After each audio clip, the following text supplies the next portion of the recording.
It is a great privilege to address Synod this morning to explain our updated environment policy.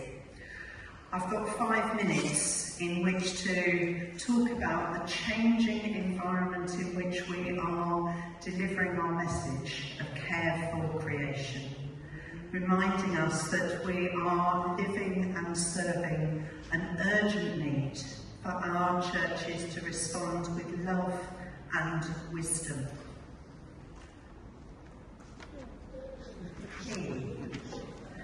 So, our policy was first drawn up in 2018, and it provided for this diocese a foundation for us to achieve our Bronze Eco Church Award for the diocese.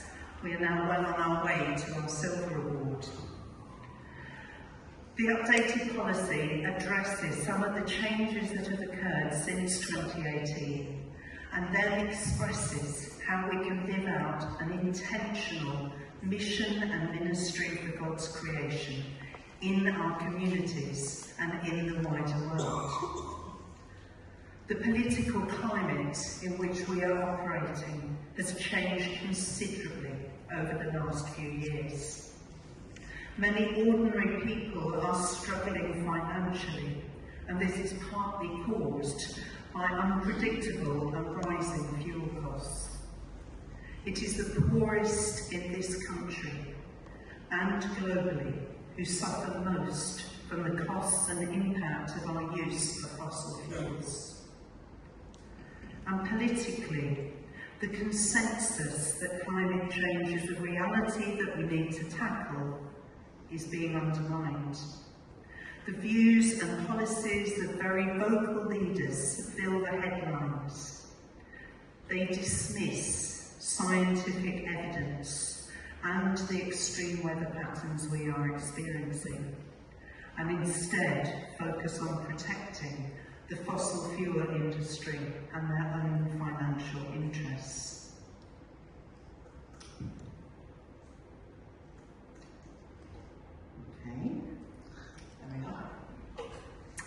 And yet, at the same time, we are surrounded by evidence that our climate is changing. Only this week, independent climate advisors have highlighted that the UK should be prepared to cope with weather extremes as a result of at least a 2% increase in global warming by 2050. The World Meteorological Organization confirmed that 2024 has seen a record rise of carbon dioxide in the atmosphere.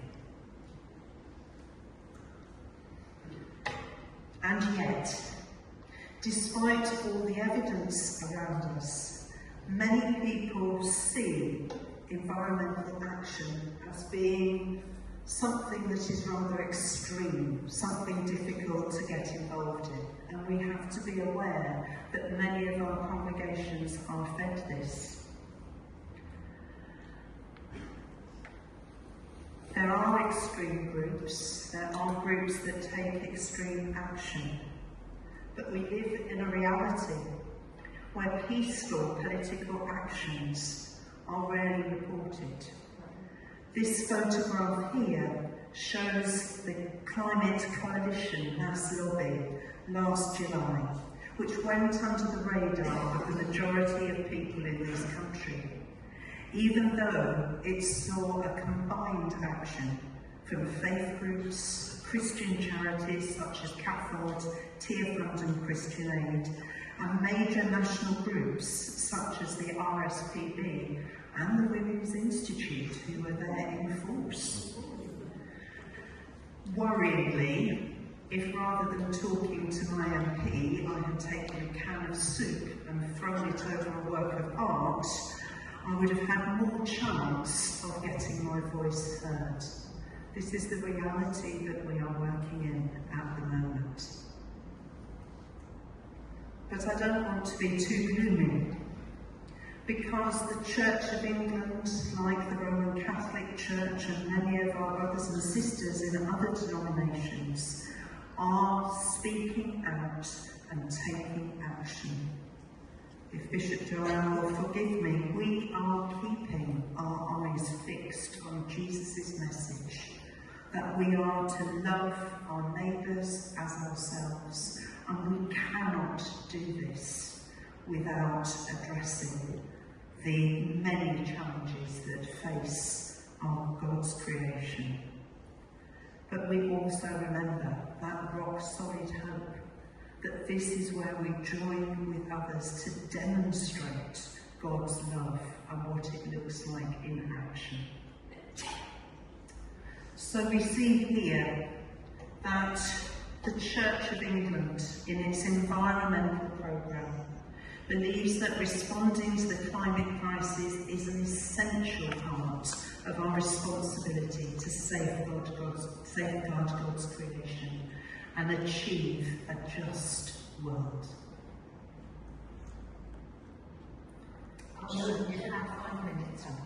Right.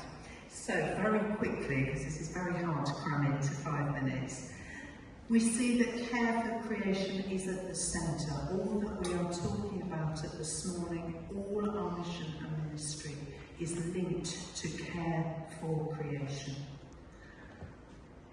And we should see it as a green thread running through everything that we do. If I get one message across to you, it is thinking about environmental creation care in everything that we do. And so very quickly, the major changes that we have made to the policy since 2018 are placing it more firmly in the 5 marks of mission. One is specifically about creation. I would argue that all 5 marks of mission are linked to creation care.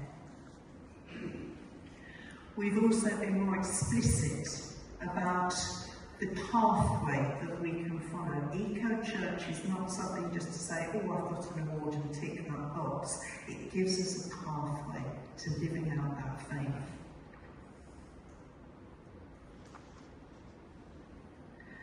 And we also, we have rooted it in our Growing in God initiative, giving practical examples of how care for creation, mission and ministry can be incorporated in our whole mission and ministry for Synod.